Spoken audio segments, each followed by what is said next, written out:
The iPhone 7 and 7 Plus are here, and in this video I'm going to show you what's new and which device is right for you. Hey guys, Rex here with iDrop News. I've been using both models for a few weeks now and I have plenty of thoughts, so let's dig in.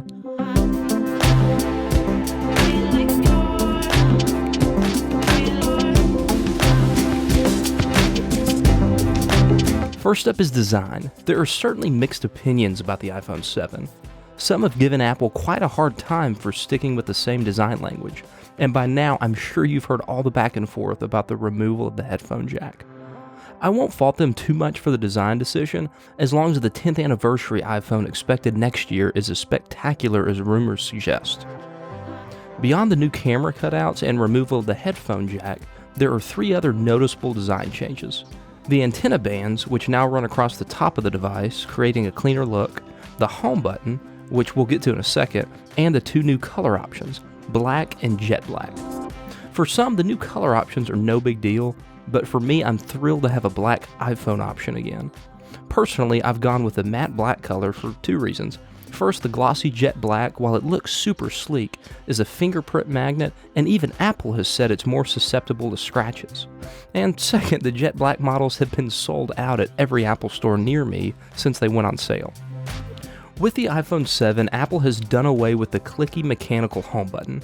It's now a solid piece of glass powered by a Taptic engine beneath the surface, similar to the trackpads in recent MacBook models. Again, many have mixed opinions about the new home button, but it didn't take me long to get used to it, and I'm happy I don't have to worry about that button getting stuck. Also, the capacitive home button is one of the changes that allowed the iPhone 7 and 7 Plus to receive an IP67 certification. This means the iPhone 7 can withstand being submerged in up to 1 meter of water for 30 minutes.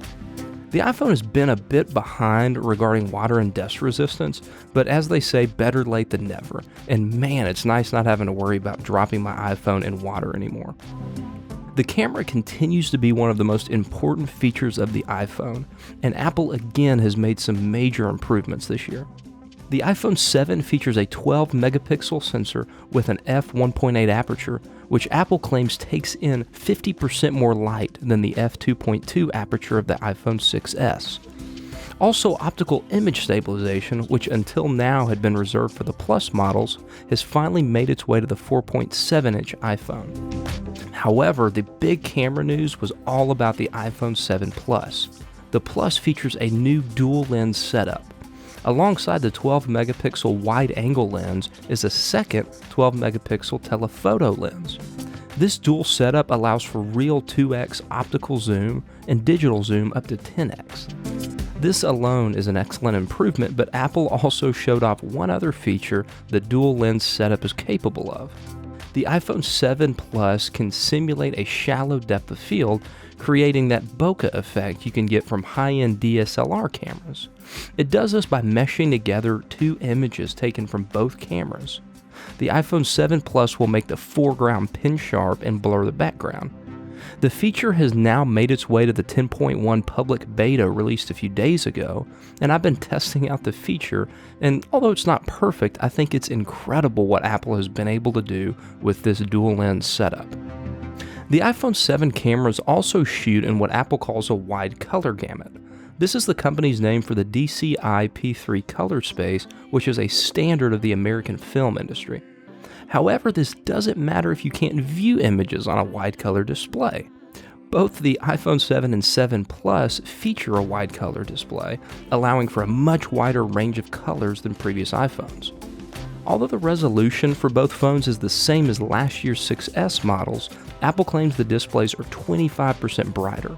All in all, you won't be disappointed with either display. Now, one of my personal favorite features of the iPhone 7 is the stereo speakers. I listen to podcasts and other spoken word audio directly from my iPhone speaker all the time, so I've been excited ever since this rumor surfaced. Both models have one speaker on the bottom of the device in the usual place, and one new speaker that's part of the grille at the top, which results in twice the volume as before. So specs are still important to note, although most people would probably say their iPhone is fast enough at this point. But the iPhone 7 and 7 Plus feature Apple's brand new A10 Fusion chip, which is a 64-bit quad-core chip that Apple claims is 40% faster than last year's A9. As far as which iPhone is right for you, of course, comes down to personal preference. Since the iPhone 6 and 6 Plus were released a few years ago, the biggest question has been which screen size you prefer. While this hasn't changed this year, I would argue that the Plus has a significantly better camera setup than the iPhone 7. If you are all about having the best camera in your pocket and you can deal with a larger size, the 7 Plus is a no-brainer. Now, if you prefer the smaller size, the 7 is still a solid upgrade from last year's 6S. Well, that does it for this one, guys. Thanks for watching, and as always, keep it locked right here to iDrop News, and I'll see you guys in the next one. Later.